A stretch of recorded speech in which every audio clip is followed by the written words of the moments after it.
The other big recruiting news of the weekend, KJ Bolden. It was a very high profile recruitment, a lot of different twists and turns.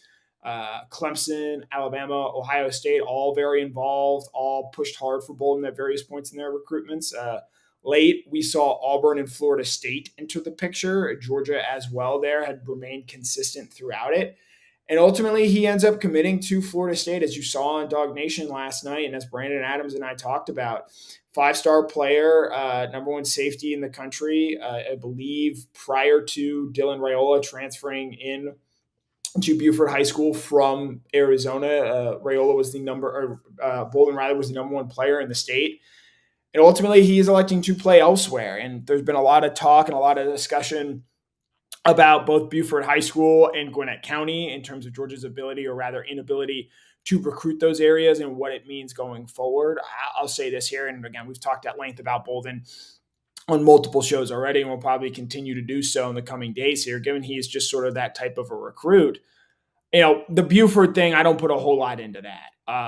And it does sound like, as Jeff mentioned on our show earlier today, Jaden Perlotti is probably not going to remain committed to Georgia in the 2025 cycle. It seems like he is likely to flip to Florida State there. And so when it comes to recruiting, again, I think that's just a weird anomaly, a weird circumstances. Although, as Jeff points out, Josh Cardello in the 2013 cycle was the last player from Buford High School that ultimately signed with Georgia. And, yes, Isaac Nada played 3 years at Buford, but when he was at Buford, he was actually committed to Florida State there. So it is a little weird there. As far as Gwinnett County and Georgia's inability to land top players out of there, it's not like a major red flag. It's not going to lead to the downfall of Georgia. Look, they have the number one recruiting class in the country.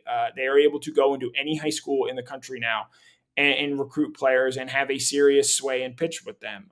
Georgia has landed the number one running back in the state of California in 3 of the last 4 recruiting cycles.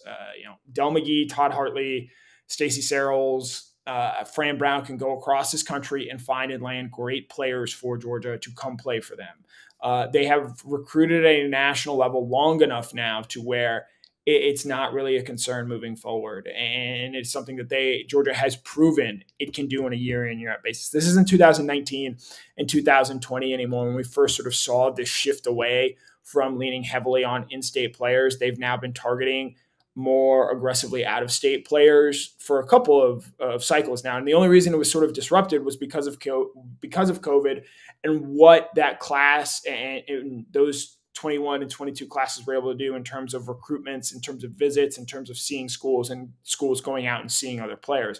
That was why Georgia was more reliant on in-state players in the 2021 cycle and the 2022 cycle in my mind.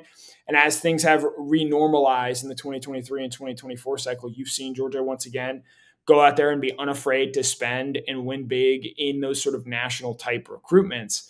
And it's not dissimilar to, say, what an Oregon does, but I think the big difference between, say, an Oregon and Alabama and Ohio State to those effects, they don't have the same level of talent in their own backyard that Georgia does. Now, obviously, Georgia's not going to win every Gwinnett County recruiting battle. That's just not the way that it goes. And so, I think what makes this interesting is that they did put considerable resources into trying to land KJ Bolden, and they just couldn't. And look, there are